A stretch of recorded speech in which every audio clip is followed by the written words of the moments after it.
10 साल बहुत लंबा अरसा होता है किसी अपने को भूलने के लिए, जिंदगी का एक खास हिस्सा कहीं और बिताने के लिए और नए रिश्ते बनाने के लिए।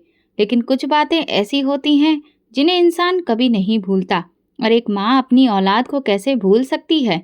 वो औलाद जो मुझसे 10 साल पहले बिछड़ गई थी, आज मैं उसे वापस पाने की ख्वाहिश लिए एक खंडहर नुमा घर की तरफ बढ़ रही थी। उस खंडर जैसे घर में तो शायद कोई पक्षी भी ना रहता हो, तो फिर मुझे मेरी इतनी बड़ी दिल की ख्वाहिश कैसे मिल सकती थी? दिल ही दिल में भगवान से बातें करती जा रही थी। बस तुझसे ही ये प्रार्थना है, तेरे ही सामने हाथ फैलाए हैं, अब तू ही मेरी मदद कर। कोई चमत्कार तुझे ही दिखाना है और मुझे यकीन था कि मेरा भगवान मेरी मदद करेगा। अगर मैं किसी को ये सारी बातें बताती तो वो यही कहता, तुम तो पागल हो। लेकिन हाँ, मोहब्बत और भरोसे वाले लोग पागल ही होते हैं। किसी से मोहब्बत करनी हो या भरोसा, पागलपन के बिना हो ही नहीं सकता। मैं उस घर में पहुंच गई। जैसे ही दरवाजा खोला, मेरे पैरों तले से जमीन खिसक गई, क्योंकि सामने मेरे सपनों की बुनियाद और भगवान का चमत्कार खड़ा था। क्योंकि सामने ही मेरा नाम आंचल है और मेरी शादी कम उम्र में हो गई थी। मुझे इस बात का कोई अफसोस नहीं था। मैंने कभी ये नहीं सोचा था कि मेरी जिंदगी में कुछ ऐसा हुआ है जो नहीं होना चाहिए था। मेरी शादी बिल्कुल सामान्य हालातों में हुई थी, ना कोई जबरदस्ती, ना कोई मजबूरी। दिल से खुश थी कि मेरी जिंदगी का एक नया सफर शुरू हो रहा है। जिस इंसान से मेरी शादी हुई, उसका नाम दिलीप था। सुनने में आया था कि वो बहुत गुस्से वाला आदमी है। जब मेरी शादी हुई और मैं विदा होकर दिलीप के घर आई, तो सबने मुझे तरह तरह की बातें सुनाई। किसी ने कहा कि वो बहुत सख्त और न्यायप्रिय है।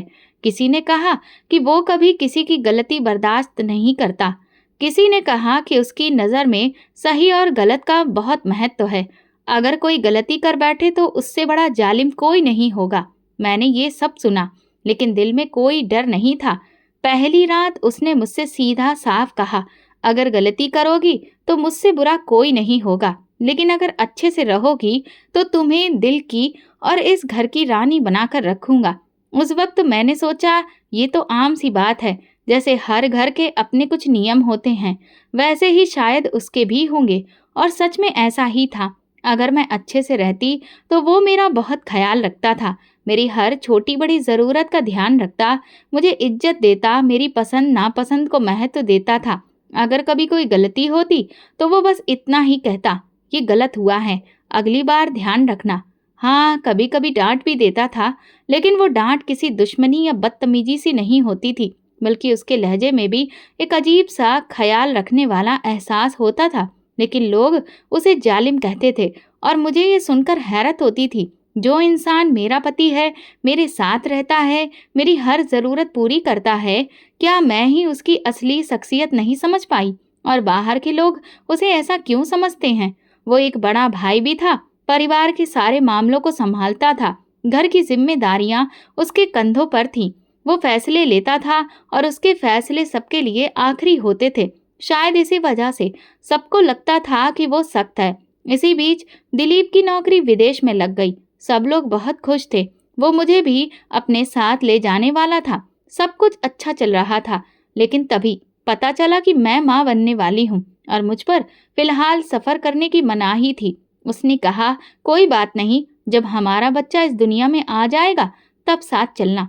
इस बात ने मुझे और ज़्यादा खुश कर दिया था कि वो मेरी और हमारे होने वाले बच्चे की सेहत को सबसे ऊपर रखता है। सब लोग मेरी किस्मत से जल रहे थे, कह रहे थे, एक तो अच्छा भला पति मिल गया जो मर्दों में मर्द है, और फिर बच्चा भी होने वाला है। अब तो विदेश भी जाना है। मुझे लग रहा था कि मेरी जिंदगी पूरी हो रही है। एक मोहब्बत करने वाला पति, इतनी सारी खुशियां और एक बेहतरीन भविष्य। मेरे पति के परिवार में ज्यादा लोग नहीं थे, सिर्फ मेरी सास और हमारा आने वाला बच्चा। हमारे अलावा मेरा एक देवर और ससुर पहले ही विदेश में काम करते थे।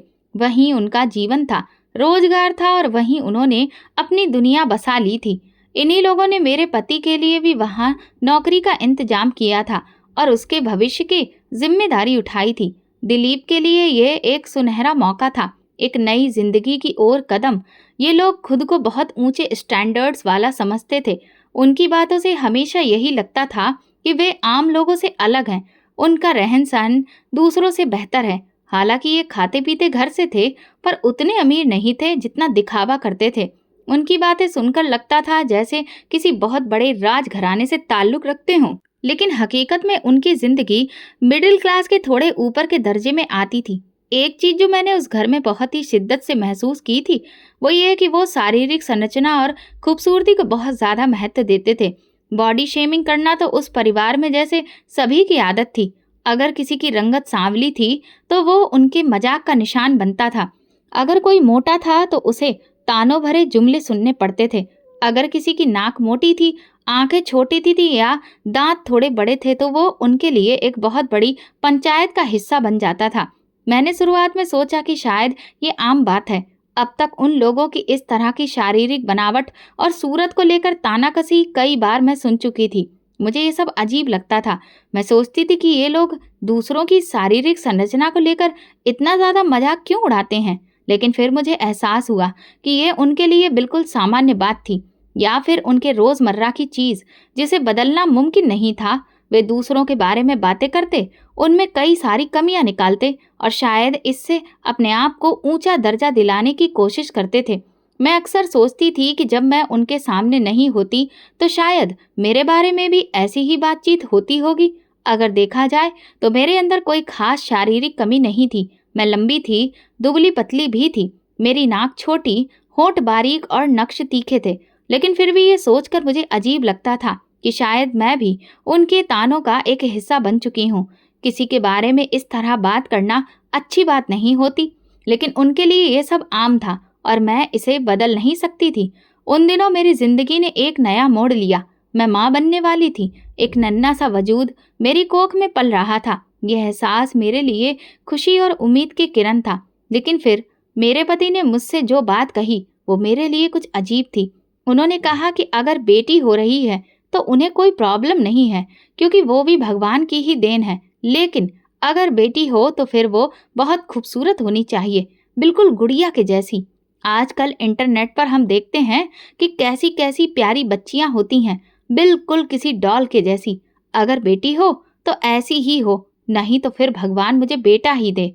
उसकी ये बात मेरे दिल में एक अजीब सा एहसास छोड़ गई। उसने जो शकल सूरत बताई थी वो सिर्फ एक शर्त के तौर पर रखी गई थी, जैसे अगर खूबसूरती नहीं हुई तो बेटी का होना एक नकारात्मकता बात बन जाएगा। मेरी सास ने तुरंत कहा, माँ खूबसूरत है, बाप खूबसूरत है, तो बेटी खूबसूरत क्यों नहीं होगी। जैसे कि ये पहले से तय हो कि अगर माँ बाप की शक्ल अच्छी हो तो औलाद भी खूबसूरत होगी ही। मैंने उनकी बात सुनी, लेकिन अंदर से बेचैनी महसूस की। मैंने सोचा कि अगर मेरी बेटी आम शकल सूरत की हुई और इनकी खूबसूरती के पैमानों पर खरी नहीं उतरी तो क्या उसके लिए जिंदगी मुश्किल हो जाएगी। क्या वो भी इस तरह की बॉडी शेमिंग का शिकार होगी जो मैं इस घर में देखती आ रही थी। ये सारे सवाल मुझे परेशान करने लगे। मैं चुप रही। मैं अपने अंदर पलने वाले उस नन्ही जान को दिल से अपना चुकी थी, चाहे फिर वो जैसी भी हो। मेरे लिए वो सिर्फ एक बच्ची नहीं थी, वो मेरी प्रार्थना थी, मेरा प्यार, मेरे वजूद का हिस्सा। मेरे कमरे में खूबसूरत बच्चों के पोस्टर लगे हुए थे। ये सब देखकर मेरे दिल में एक अजीब सा एहसास उठता था। ये बच्चे किसी और की दुनिया के लगते थे, किसी ऐसी दुनिया के जहाँ सब कुछ संपूर्ण है, और मैं बेबस होकर देखती रहती थी। मैं कभी कभी हैरान होती थी कि जिस तरह का हमारा रंग है, तो हमारे जैसे लोगों के घरों में एकदम गोल मटोल गोरे रंग के बच्चे कैसे पैदा हो सकते हैं। सच्चाई तो ये थी कि हमारे भारत के बच्चों की शक्लें उन पोस्टर वाले बच्चों से काफी अलग होती है, लेकिन इसके बावजूद भी लोग हमेशा खूबसूरती को ही ज्यादा महत्व देते थे। ये सिर्फ मेरे पति और सास की पसंद नहीं थी, बल्कि पूरे खानदान का नजरिया यही था। वे खूबसूरती के पुजारी थे। उनके लिए किसी भी चीज की पहली कसौटी यही थी कि वो दिखने में कैसी है। मुझे धीरे धीरे एहसास होने लगा कि मेरी शादी भी शायद इसी आधार पर की गई कि मैं खूबसूरत थी, इसीलिए मुझे चुना गया।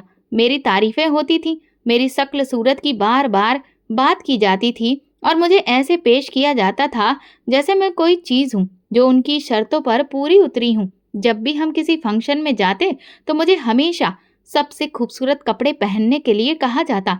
मेरे पति और सास को ये पसंद नहीं था कि मैं आम से कपड़े पहनूं। वे मुझे खास तौर पर तैयार करवाते, मेरे लिए महंगे सूट, साड़ियाँ लाते, मुझे ब्यूटी पार्लर भेजते ताकि मैं सबसे खूबसूरत दिखूं। जब मैं महफिल में जाती तो लोग मुझे ही देखते और उन्हें यही सबसे ज्यादा पसंद आता। हमने इसे चुना है, जैसे कि कोई ऐसी चीज हूँ जिस पर उन्हें दूसरों के सामने गर्व महसूस हो। शुरुआत में मुझे ये सब अच्छा लगता था। कौन सी लड़की ऐसी तारीफें सुनकर भला खुश नहीं होती? लेकिन धीरे धीरे मुझे ये एहसास होने लगा कि उनकी मोहब्बत मेरे वजूद, मेरी अच्छाइयों के लिए नहीं थी, बल्कि सिर्फ और सिर्फ मेरी शारीरिक खूबसूरती के लिए थी। मैं सोने लगी तो एक ख्याल आया, अगर मेरी शक्ल सूरत आम होती तो क्या ये लोग मुझे चुनते? अगर मैं उनकी खूबसूरती की शर्तों पर खरी नहीं उतरती तो क्या ये लोग मुझे भी वही बातें सुनाते जो मैंने उनके घर में दूसरी औरतों के लिए सुनी थी? मेरा दिल जोर से धड़कने लगा जब मैंने इस सच्चाई को महसूस किया और सोचा कि जब मेरी बेटी पैदा होगी तो क्या ये लोग उसे भी इसी तरह रखेंगे? अगर वो उनकी पसंद के मुताबिक नहीं निकली तो क्या वो भी इन लोगों की तरह तरह की बातें सुनेगी? मेरे पति अब जाने की तैयारी कर चुके थे। वो बहुत उत्साहित थे, जैसे कि कोई बहुत बड़ी कामयाबी उनके बहुत करीब हो। उनका कहना था कि ज्यादा वक्त बर्बाद नहीं कर सकते, बस बेटी दुनिया में आ जाए और फिर हम तुरंत यहाँ से निकल जाएंगे। उन्होंने सब कुछ पहले ही तय कर लिया था और मुझसे कहा कि अपना बैग अभी से तैयार कर लो, क्योंकि बाद में ये सब करना मुश्किल हो जाता है। मैंने भी अपना बैग पैक कर लिया। उसमें वो छोटे छोटे कपड़े रखे जो मैंने अपनी बेटी के लिए खरीदे थे, नरम गुलाबी रंग के कपड़े जिन्हें मैंने बड़े ही शौक से चुना था। मैंने हर चीज का ध्यान रखा कि जब वो इस दुनिया में आएगी तो मुझे किन किन चीजों की जरूरत पड़ेगी। मेरी सास और पति दोनों बहुत ही जोश में थे। वो अक्सर साथ बैठकर आगे के बारे में बातें करते कि कैसे हम विदेश जाकर एक नई जिंदगी शुरू करेंगे, वहां जाकर सब कुछ बदल जाएगा। ये उनका सपना था। उनके सपनों में सब कुछ था, लेकिन कहीं भी मुझे उसमें मोहब्बत की गर्मी या जज्बात की गहराई नहीं लगी। मैं चाहती थी कि सब अच्छा हो, लेकिन मेरे अंदर एक हल्की सी बेचैनी थी, एक अजीब सा खौफ जिसे मैं किसी से कह नहीं सकती थी। मैंने अपनी आने वाली बेटी के लिए दुआ की और उसके लिए अपने दिल में बेपनाह मोहब्बत महसूस की। मैं जानती थी कि वो चाहे जैसी भी हो, मेरे लिए सबसे खूबसूरत होगी। लेकिन क्या ये दुनिया भी उसे मेरी नज़र से देखेगी? ये सवाल बार बार मेरे जहन में आता, लेकिन इसका कोई जवाब मेरे पास नहीं था। कभी कभी इंसान वो कर गुजरता है जिसकी उम्मीद खुद को भी नहीं होती। खैर, मेरी बेटी अब इस दुनिया में आ चुकी थी। जैसे ही मैंने उसे पहली बार देखा, मेरे दिल में एक अजीब सा एहसास पैदा हुआ। शायद ये वही माँ की मोहब्बत थी जिसका सपना मैंने हमेशा देखा था। लेकिन मैं हैरान थी। मैंने डॉक्टर से पूछा, डॉक्टर, ये मेरी बेटी है? डॉक्टर ने मुस्कुराकर कहा, जी हाँ, यही आपकी बेटी है। पर आपने ऐसा क्यों पूछा? मैं झिझकते हुए बोली, पता नहीं, वो मुझे कुछ अजीब सी लग रही है।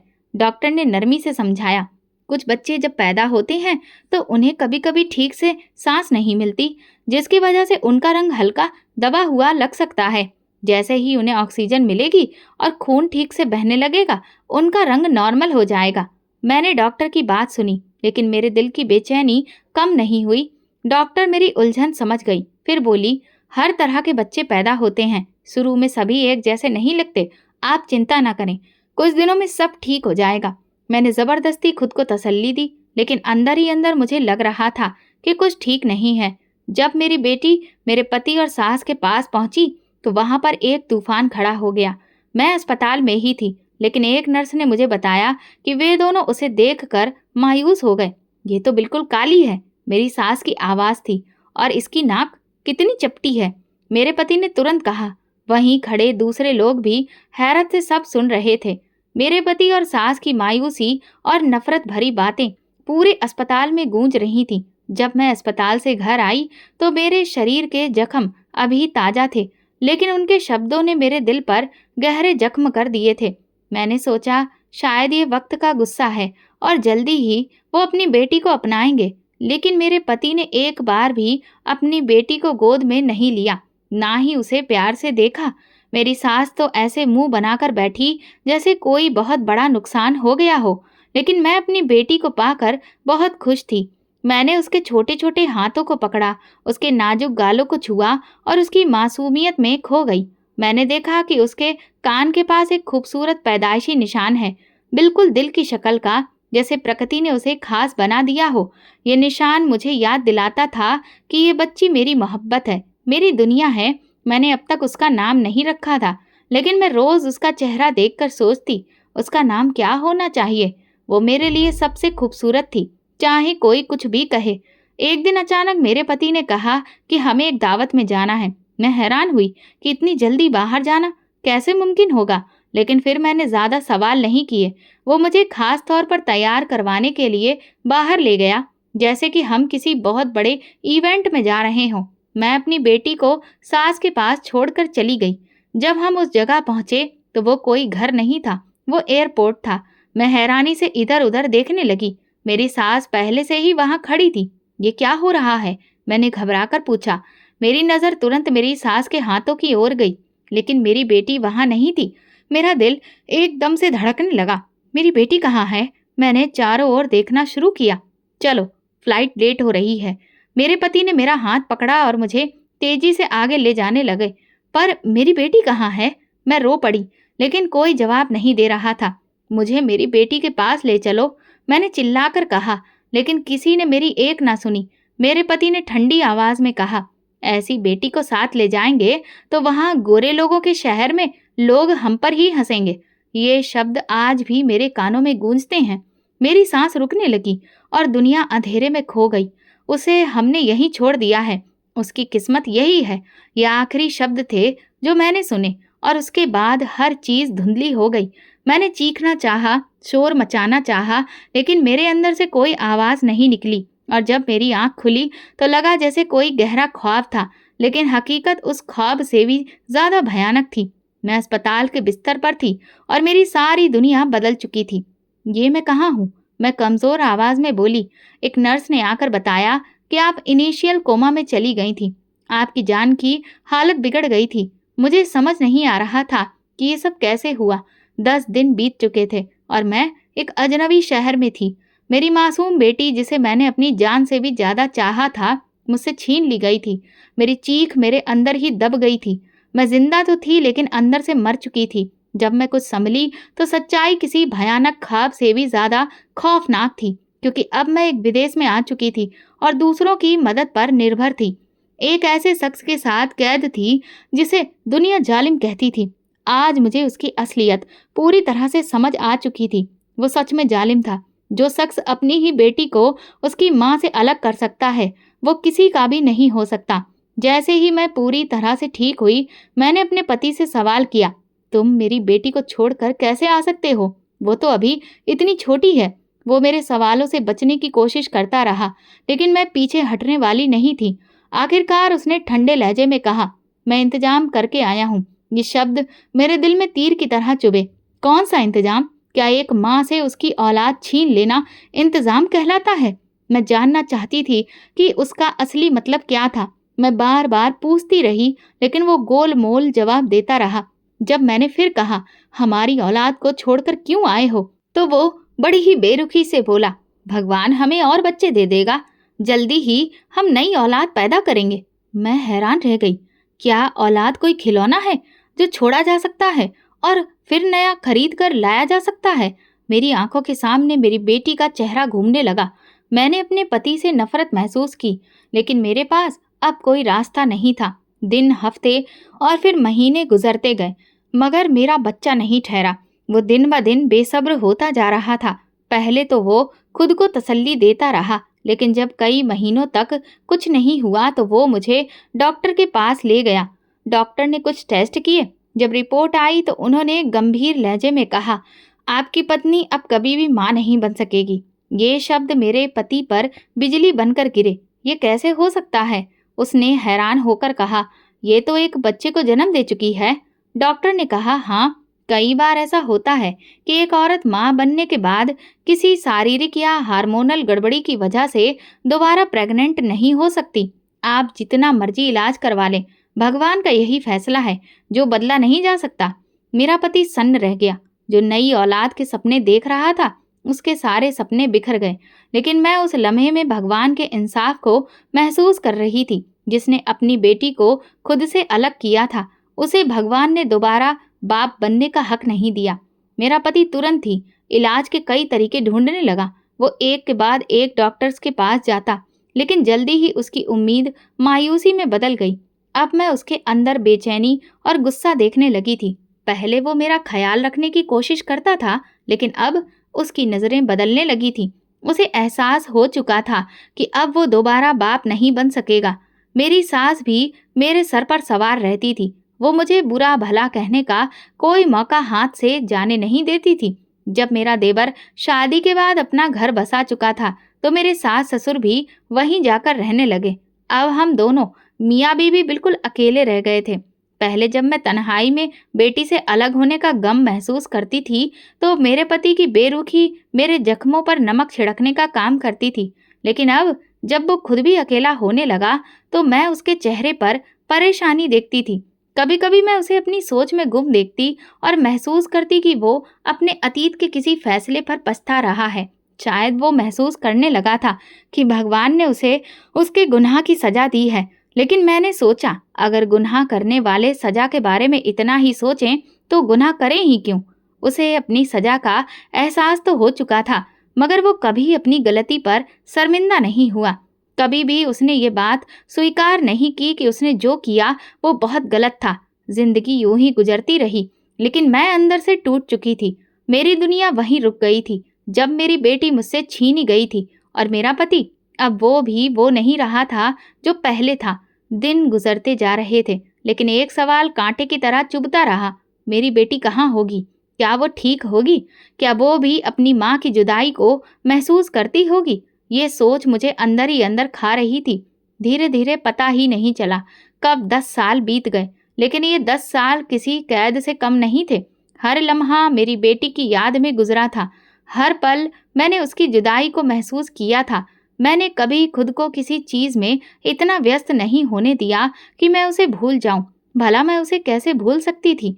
वो मेरे ही वजूद का हिस्सा थी, मेरा खून, मेरा दिल, मेरी सांसें। कई रातें ऐसी थीं जब मैं अपनी बेटी के बारे में सोचते सोचते रोने लगती थी। कभी कभी मैं उसे सपने में देखती कि वो मेरे पास है और किसी अजनबी जगह पर खो गई है। मैं उसे ढूंढने की कोशिश कर रही होती, और फिर ऐसे सपने देखकर मैं तड़प कर उठ जाती। मेरी आंखें भीगी होती। मेरे पति के साथ मेरा रिश्ता अब सिर्फ दुनिया को दिखाने के लिए रह गया था। वो मेरे लिए अजनबी हो चुका था, और शायद मैं भी उसके लिए बदल चुकी थी। मैंने उसके साथ रहना छोड़ दिया था। मैं कम बोलती थी, कम सुनती थी, और दिल में सिर्फ एक ही मकसद था, मेरी औलाद। इन 10 सालों में मैंने भगवान से प्रार्थना करना कभी नहीं छोड़ा। मैं हमेशा कहती, मैं अपनी बेटी को तुम्हारे हवाले करती हूँ। तुम ही उसकी सुरक्षा करना, और कोई भी ऐसा रास्ता निकालना कि मुझे तुम उससे मिला दो। मैं खिड़की के पास बैठी खामोशी से बाहर देख रही थी। मेरा पति मेरे पास आया, पर मैंने मुड़कर नहीं देखा, लेकिन उसकी आवाज में एक अजीब सी नमी और हारापन था। माफ कर दो मुझे, उसने धीमे से कहा। मैंने कोई जवाब नहीं दिया और बस चुप रही। वो मेरे पास आकर खड़ा हो गया और बोला, बताओ तुम क्या चाहती हो? जो चाहोगी कर दूंगा। मैंने गहरी सांस ली और पहली बार अपने दिल की ख्वाहिश उसके सामने रखी। मुझे भारत जाना है। वो हैरान रह गया। शायद उसने सोचा भी नहीं था कि मैं ऐसा कुछ मांगूंगी। किस लिए? उसने सवाल किया। मैं अपने माँ बाप से मिलने जा रही हूँ। मैंने उससे ये कह दिया। वो कुछ पल मुझे देखता रहा, फिर बोला, तुम वहां जाकर करोगी क्या? इतने साल गुजर गए हैं, सब कुछ तो बदल चुका है। वहां जाकर देखूंगी, मैंने कहा। शायद उसे अंदाजा हो गया था कि मैं किसी भी कीमत पर भारत जाने का इरादा नहीं छोड़ूंगी, लेकिन वो खुद मेरे साथ आने के लिए तैयार नहीं हुआ। जब मैं हवाई जहाज में बैठी तो मेरे दिल की धड़कनें तेज थीं, मेरी आंखें बंद थीं, और मैं भगवान से प्रार्थना कर रही थी, हे भगवान, तुम्हारे आदेश पर मैं वापस जा रही हूँ। मेरे रास्ते आसान करना और मुझे मेरी बेटी का सुराग दे देना। मैं जानती हूँ कि जो चीज़ 10 साल पहले खो गई थी वह आसानी से नहीं मिलेगी, लेकिन मैं तुम पर भरोसा करती हूँ। तुमसे उम्मीद बंधी है। अब तुम्हें कोई चमत्कार करके दिखाना होगा। मैं भारत वापस आ चुकी थी, अपनी मिट्टी में, अपने वतन में। मेरा पहला काम अपनी बेटी को तलाश करना था, लेकिन सवाल ये था कि शुरुआत कहाँ से करूँ। मुझे सिर्फ इतना पता था कि वो 10 साल पहले कहाँ थी। मैंने सोचा सबसे पहले वहीं जाना चाहिए, शायद कोई सुराग मिल जाए। मैंने गाड़ी बुक की और उस पुराने घर की तरफ निकल गई, जहाँ कभी मैंने अपनी जिंदगी के सबसे खूबसूरत दिन गुजारे थे। जहाँ मेरी बेटी ने आंखें खोली थी, जहाँ मेरी हंसी गूंजा करती थी और जहाँ से मेरी दुनिया अंधेरी हो गई थी। रास्ते में दिल की कई बातें याद आईं। अगर वो मुझे वहां नहीं मिली तो, अगर वो किसी और शहर चली गई तो, अगर वो अब इस दुनिया में नहीं रही। मैंने तुरंत अपनी सोच को रोका। नहीं, मैंने उसे भगवान के हवाले किया है। वो मुझे मायूस नहीं करेगा। ये सफर सिर्फ एक माँ का नहीं, अपनी बेटी को ढूंढने का नहीं था, बल्कि ये एक यकीन, एक प्रार्थना और एक चमत्कार के इंतजार का सफर था।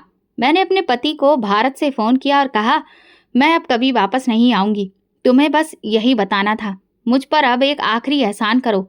मुझे ये बताओ कि तुमने मेरी बेटी के साथ क्या किया था। आज 10 साल बाद उसने अपनी जुबान खोली और कहने लगा, मेरा एक दोस्त है जो मेरे ऑफिस में काम करता था। उसका नाम जतिन है। मैंने उसकी जिम्मेदारी उसे दी थी और कहा था कि घर जाकर वहाँ जो बच्ची है उसे अनाथ आश्रम में छोड़ आए। उसने कहा था कि वो वैसा ही करेगा। ये सुनकर मेरे पैरों तले से जमीन निकल गई। अपने ही बच्चे को अनाथालय भेजने का हुक्म दिया गया था। मेरे पति ने कहा, जो तुमने पूछा मैंने तुम्हें बता दिया, पर तुम ये क्यों कह रही हो कि वापस नहीं आओगी। मैंने कहा, अब मैं किस मुंह से वापस आऊंगी और तुम किस मुंह से रहोगे मेरे साथ। हमारा रिश्ता बस अब यहीं तक था। मैंने फोन बंद कर दिया। मुझे नहीं पता था कि मैं वाकई वापस जाऊंगी या नहीं, लेकिन उस वक्त मुझे उस आदमी जतिन पर सबसे ज्यादा गुस्सा आ रहा था। मैं फौरन जतिन से मिलने उसके घर चली गई। मेरे पति ने उसका पता और नंबर दोनों दे दिए थे। नंबर तो बंद आ रहा था, लेकिन मैं उसके घर पहुंच गई। अब पता नहीं आगे क्या होने वाला था। उसने अगर मेरी बेटी को अनाथ आश्रम में दिया था तो मैं जाकर उसे वापस ले आती। एक तरह से देखा जाए तो मुझे लग रहा था कि सब कुछ आसान हो जाएगा। शायद मैं जल्दी ही अपनी बेटी से मिल पाऊंगी। मैं रिक्शा में बैठकर जतिन के घर की ओर निकली, लेकिन मन में सवाल उमड़ रहे थे। क्या वाकई जतिन ने मेरी बेटी को अनाथ आश्रम में ही दिया होगा? अगर वो वहीं होगी तो किस हाल में होगी? क्या वो मुझे पहचान पाएगी? क्या वो मेरे साथ चलने को तैयार होगी? मैं उससे क्या कहूंगी? मेरा दिल घबरा रहा था, लेकिन मैंने खुद को मजबूत किया।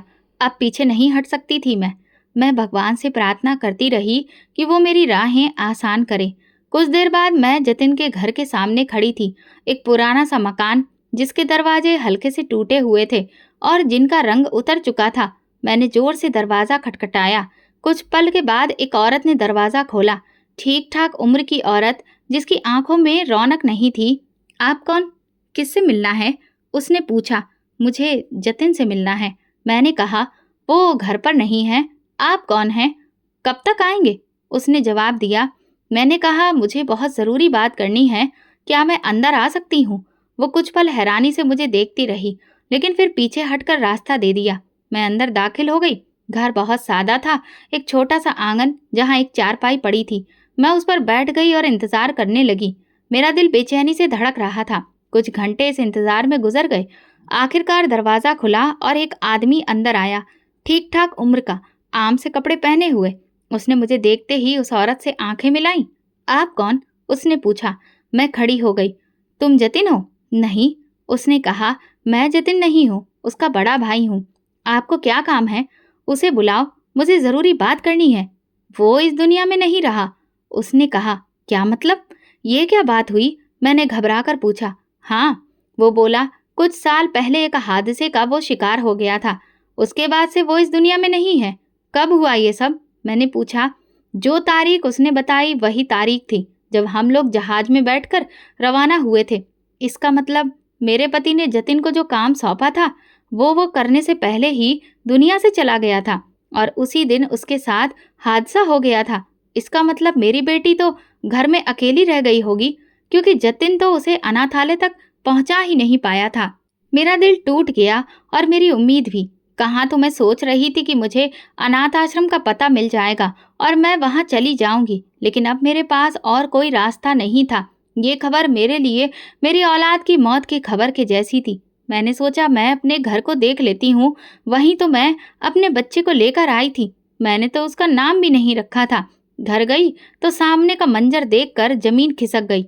मैं तेज कदमों से अंदर दाखिल हुई। घर तो वहीं था, मगर अब वो टूटी फूटी दीवारों से भर चुका था। छत पर भी जगह जगह से पानी टपक रहा था। एक तरफ की दीवार भी गिर चुकी थी और मलबे के ढेर में छुपकर कुछ चीजें पड़ी थी। ये मंजर देखकर मेरे दिल में घुटन महसूस होने लगी। किसी ने भी उसे घर का ख्याल ही नहीं रखा था और वो घर जो कभी मेरे लिए खुशियों का ठिकाना था, आज वो खंडर बन गया था। अब मैं अपने मन में बेटी की सुरक्षा के बारे में लगातार सोच रही थी। मैं बार बार भगवान से कह रही थी, प्लीज मेरी बेटी की हिफाजत करना। कहीं ऐसा तो नहीं कि भगवान ने मेरी बेटी को ना बचाया हो। क्या मेरी प्रार्थना बेअसर हो गई? यही सब सोचते हुए जब मैं दरवाजे के पास पहुंची तो सामने का मंजर मेरी आंखों के सामने आ गया। मेरे दिल की धड़कनें तेज हो गईं। एक छोटी सी लड़की जमीन पर बैठी खेल रही थी। उसकी उम्र तकरीबन 10 साल थी। उसकी शक्ल कुछ जानी पहचानी सी लग रही थी, मगर कुछ पक्का यकीन नहीं आ रहा था। जैसे ही मेरी नजर उसके चेहरे पर पड़ी, मैं सन्न रह गई। उसके कान के पास वही निशान था जो मेरी बेटी के कान के पास था। मेरे शरीर में सिहरन सी दौड़ गई और मैं फौरन उसकी तरफ दौड़ पड़ी। मेरे कदम अचानक तेज हो गए। उस बच्ची को गले लगाते हुए मेरी आंखों से बेबस आंसू बहने लगे। मेरी बेटी, मेरी बच्ची। मेरे सीने में दर्द उठने लगा। वो अचानक से मेरी आगोश में आकर बोली, माँ। लेकिन उसके आवाज में डर और शक था। वो डरी हुई लग रही थी। जैसे ही वो मुझे गले लगा रही थी, मुझे एहसास हो रहा था कि कुछ तो अलग है। तभी अचानक कोई आवाज आई, छोड़ो मेरी बेटी को। और तुम कौन हो? यह आवाज जानी पहचानी थी। मैंने पलटकर देखा तो मेरी आंखें फटी की फटी रह गईं। वो और कोई नहीं, मेरी सहेली निशा थी। मैं निशा को पहचान गई और मेरा दिल हिलकर रह गया। ये क्या माजरा था? मेरे और निशा के बीच एक पल के लिए खामोशी छा गई। मेरी बेटी मेरे साथ थी, मगर निशा की मौजूदगी ने एक नई मुश्किल खड़ी कर दी थी। मेरी बेटी ने निशा को देखा और तुरंत उसकी तरफ दौड़कर उसके गले लग गई। निशा ने कहा, तुम घर जाओ बेटा, मैं आती हूँ। उसके बाद वो टूटी हुई दीवार की दूसरी ओर घर की तरफ चल पड़ी। अब मैं और निशा आमने सामने खड़े थे, पर दोनों की आंखों में कई सवाल थे। निशा की आंखों में हैरानी और परेशानी झलक रही थी और मेरे दिल में कई सवाल उठ रहे थे। मैं हमेशा से जानती थी कि निशा की कोई औलाद नहीं थी, पर वो बच्ची के साथ थी और आज वो मेरी बेटी आरजू को अपने साथ में लेकर बैठी थी। उसने मेरी बेटी को इसी नाम से पुकारा था। मैं सब कुछ समझने की कोशिश कर रही थी। उसने कहा, हाँ, ये तुम्हारी ही बेटी है, लेकिन पहले तुम बताओ कि तुम उसे छोड़कर क्यों गई। ये सुनकर मैंने धीरे धीरे अपनी कहानी शुरू की।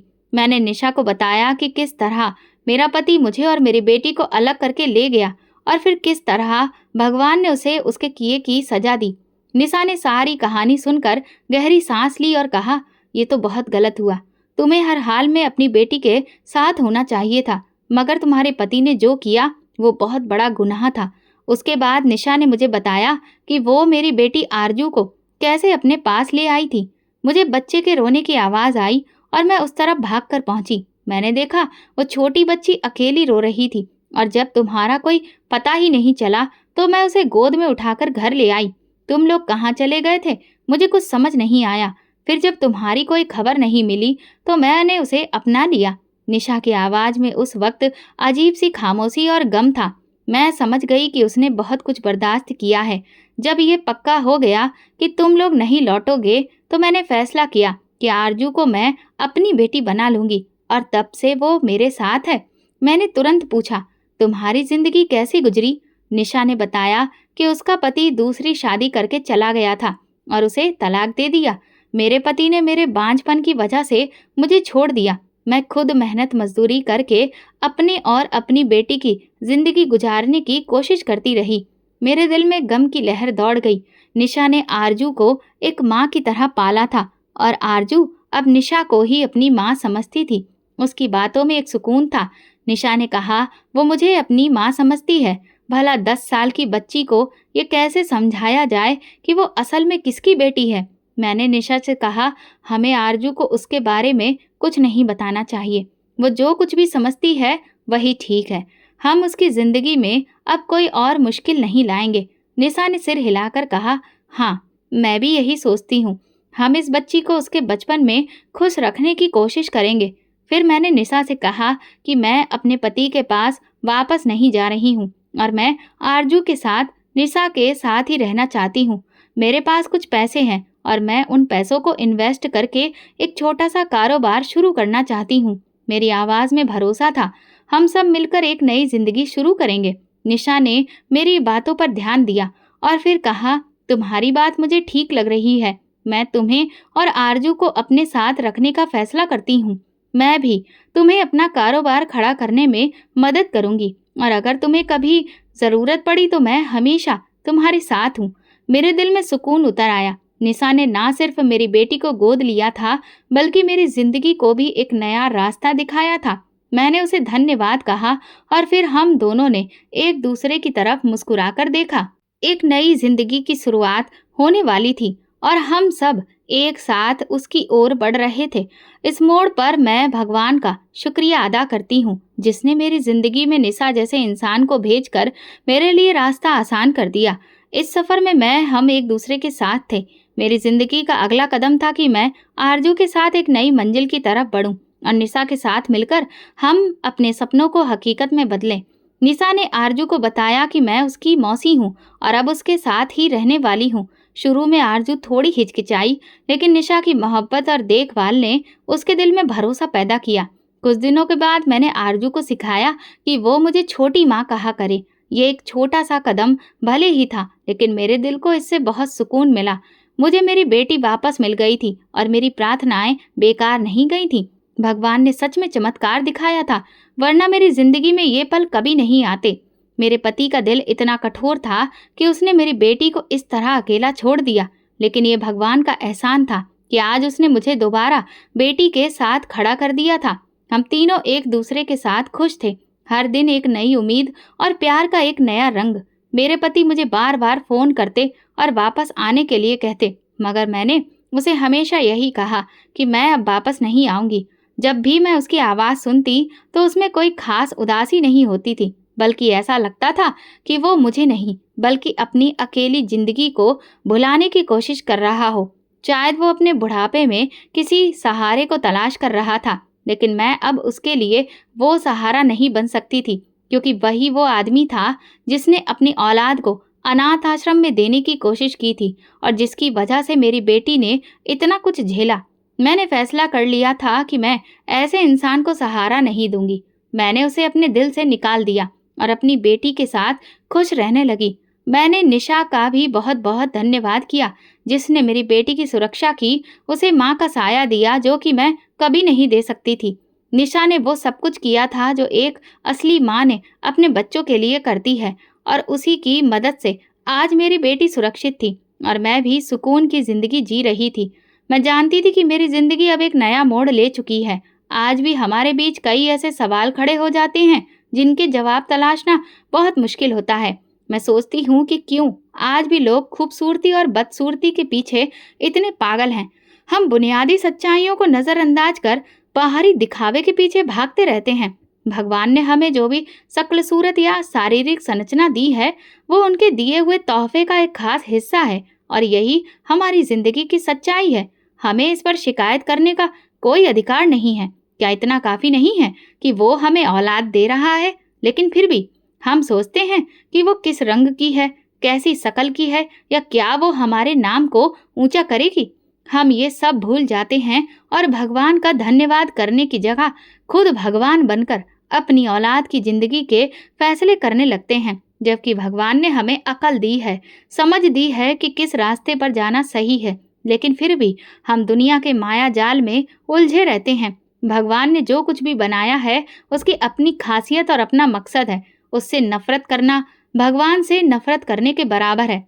खूबसूरती सिर्फ शक्ल सूरत की नहीं होती, बल्कि दिल की भी मायने रखती है। इंसानियत में जो खूबसूरती है वही हमें भगवान के और करीब ले जाती है। इसलिए भगवान ने जो कुछ भी हमें दिया है, हमें उसका दिल से धन्यवाद देना चाहिए। तो दोस्तों, अगर आपको हमारी कहानी पसंद आई है तो प्लीज़ कमेंट करके ज़रूर बताइए। वीडियो को लाइक करें और ज़्यादा से ज़्यादा शेयर करें।